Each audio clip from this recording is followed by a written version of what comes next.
એ જ અમને સમજાવ્યું છે. અનંત કલ્પ વીત્યા. એક કલ્પ એટલે 8,64 કરોડ વર્ષ. હવે એવા અનંત કલ્પ વીત્યા છતાંય ભગવાનના દર્શન થયા નથી. તો આવા ભગવાન, આટલા દુર્લભ ભગવાન છે. ગમેના સાધન કરો, ગમે એટલું કરો, આખા બ્રહ્માંડમાં જેટલા સાધનો છે બધા કરી છૂટો, અને ભગવાન આવે જ નહીં, ભેટો થાય જ નહીં. પણ મળ્યા છે, મહારાજ મળ્યા છે અને આયા છે, અને આપણા જેવા થયા છે.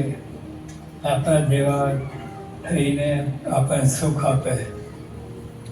ઓહો, ખરેખર સ્વામી, અમારા કેટલા મોટા ભાગ્ય. કોઈ સાધનથી જે ભગવાન અને સંત મળે નહીં, ઝાંખી પણ ન થાય. એ ભગવાન અને એ સંતના સાક્ષાત દર્શનનો મને લાભ મળી ગયો. આ અશક્ય વાત શક્ય થઈ ગઈ. કોઈ દિવસ બને નહીં. નિષ્કોણ સ્વયં કહ્યું, ક્યાં કીડી ને ક્યાં હાથી. કીડીને હાથીને મેળાપ ક્યાંથી થાય? આ જીવને બ્રહ્મને સાથે મેળાપ ક્યાંથી થાય? સાચી વાત છે સ્વામી, ક્યાંથી મેળાપ થાય?